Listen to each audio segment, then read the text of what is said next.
جن کا دعا پر سے اعتقاد اٹھ چکا تھا، ان پر نہ صرف دعا کی حقیقت کو ہی آشکار کیا بلکہ میدان تجربہ میں اتر کر ان لوگوں میں ایک نئی روح پیدا کر دی جو کہ ابدی حیات کے لیے ضروری ہوتی ہے۔ دراصل حضرت مسیح موعود علیہ السلام کی بعثت کی غرض ہی خدمت قرآن تھی۔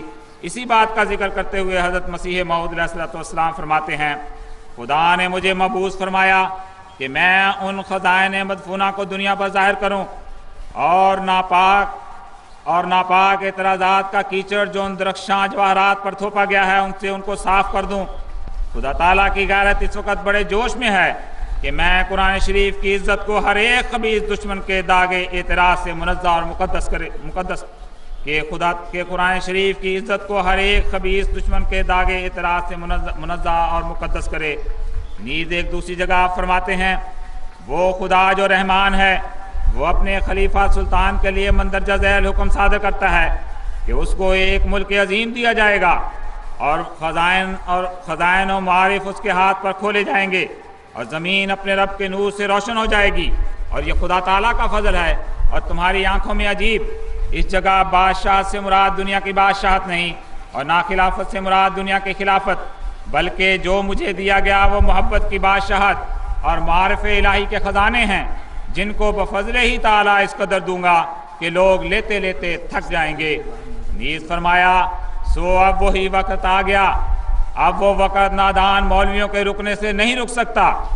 اب وہ ابن مریم جس کا روحانی باپ زمین پر بجز معلم حقیقی کے کوئی نہیں، جو اس وجہ سے آدم سے بھی مشابہت رکھتا ہے، بہت سا خزانہ قرآن کریم کا لوگوں میں تقسیم کروں گا، یہاں تک کہ لوگ قبول کرتے کرتے تھک جائیں گے اور لا یقبلہ احدن کا مصداق بن جائیں گے، اور ہر ایک طبیعت اپنے ظرف کے مطابق اس سے پر ہو جائے گی۔ باغ مرجھایا ہوا تھا، گر گئے تھے سب ثمر، میں خدا کا فضل لایا، پھر ہوئے پیدا ثمار۔ وہ خزائن جو ہزاروں سال سے مدفون تھے، اب میں دیتا ہوں اگر کوئی ملے امیدوار۔ کیونکہ وقت بہت کم رہ گیا ہے، اس لیے میں کچھ اپنی تقریر کے حصے کو چھوڑتا ہوں، بلکہ ختم ہی ہو رہا ہے۔ حضرت مسیح موعود علیہ السلام نے اسی زمانہ میں خدمت پر معمور فرمایا تھا، اور وہ تمام حقائق قرآنیہ جو ضرورت زمانہ کے لحاظ سے اسبق ضروری تھے وہ آپ پر ظاہر فرمائے، تا اسلام اور قرآن کا غلبہ تمام ادیان پر ہو۔ اسی بات کا ذکر کرتے ہوئے حضور فرماتے ہیں، جس قدر حق کے مقابل پر اب معقول بندوں کے دلوں میں اوہام پیدا ہوئے ہیں اور عقلی اعتراضات کا ایک طوفان برپا ہوا، اس کی نظیر کسی زمانہ میں نہیں پائی جاتی۔ لہذا ابتدا سے اس امر کو بھی ان اعتراضات کا براہین شافیہ و کافیہ سے بحوالہ آیت قرآن مجید بکلی استحصال کر کے تمام ادیان باطلہ پر فوقیت اسلام ظاہر کر دی جائے، اسی زمانہ پر چھوڑا گیا تھا، کیونکہ پیش از ظہور مفاسد، ان مفاسد کی اصلاح کا تذکرہ محض بے محل تھا۔ اسی وجہ سے حکیم مطلق نے ان حقائق اور معارف کو اپنی کلام میں مخفی رکھا اور کسی پر ظاہر نہ کیا جب تک کہ ان کے اظہار کا وقت آ گیا۔ ہاں، اس وقت اس نے پہلے سے اپنی کتاب عزیز میں خبر دے رکھی تھی، جو آیت هو الذی ارسل رسولہ بالہدی میں صاف اور کھلے طور پر مرقوم ہے۔ سو اب وہی وقت ہے جو ہر ایک شخص روحانی روشنی کا محتاج ہو رہا ہے۔ سو خدا تعالیٰ نے اسی روشنی کو دے کر ایک شخص کو دنیا میں بھیجا۔ وہ کون ہے؟ یہی ہے جو بول رہا ہے۔ سامعین کرام، حضرت مسیح موعود علیہ السلام نے وہ خزائن دنیا کے سامنے پیش کیے جو 1300 سال تک کسی نے پیش نہ کیے تھے۔ وہ معارف و حقائق جو آپ نے بیان فرمائے وہ خدا تعالیٰ کا ایک انعام تھا جو آپ ہی کے وجود سے خاص تھا۔ حضرت مسیح موعود علیہ السلام اپنے ایک فارسی شعر میں فرماتے ہیں، علم قرآن، علم طیب زباں، علم غیب از وحی خلاق جہاں، این سا علم چون نشان ہاتھ تادان، ہر سا ہم چون شاہدان استادان۔ یعنی قرآن کا علم، اس پاک زبان کا علم اور الہام الہی سے غیب کا علم، یہ تینوں علم مجھے نشان کے طور پر دیے گئے ہیں اور تینوں بطور گواہ کے میری تائید میں کھڑے ہیں۔ حضرت اقدس مسیح موعود علیہ السلام نے قرآن کریم کی تفسیر لکھنے اور قرآن کے حقائق اور معارف بیان کرنے کو اپنی صداقت کا نشان ٹھہرایا ہے۔ حضور فرماتے ہیں، ہمارے مخالف کسی صورت قرآنی کو بالمقابل تفسیر بناویں یعنی روبرو ایک جگہ بیٹھ کر بطور فعال قرآن شریف کھولا جاوے اور پہلی 7 آیتیں جو نکلیں ان کی تفصیل میں بھی عربی میں لکھوں اور میرا مخالف بھی لکھے، اگر میں حقائق و معارف کے بیان کرنے میں صریح غالب نہ رہوں تو بھی میں جھوٹا ہوں۔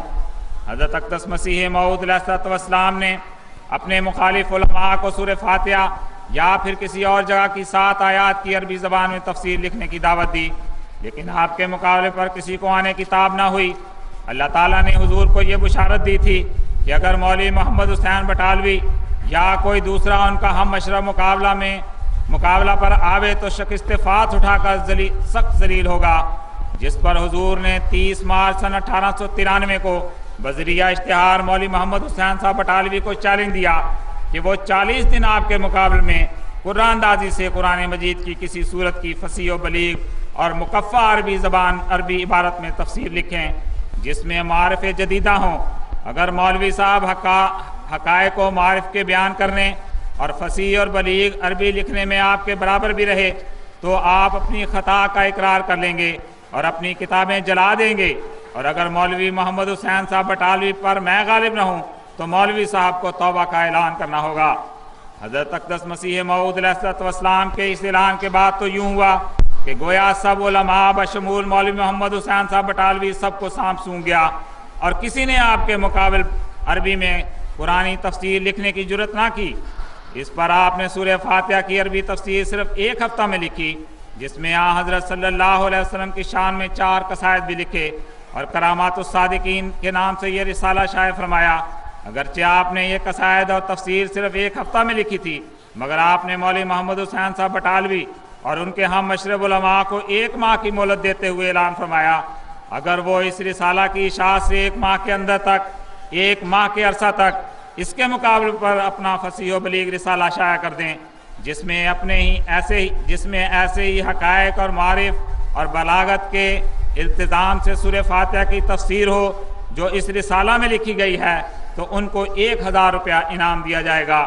سامعین کرام، کرامات الصادقین کا شائع ہونا تھا کہ مولوی محمد حسین بٹالوی اور ان کے ہم نواؤں کی زبان پر مہر لگ گئی اور انہیں عمر بھر اس کے جواب میں قلم اٹھانے کی جرت نہ ہوئی۔ حضرت اقدس مسیح موعود علیہ الصلوۃ والسلام فرماتے ہیں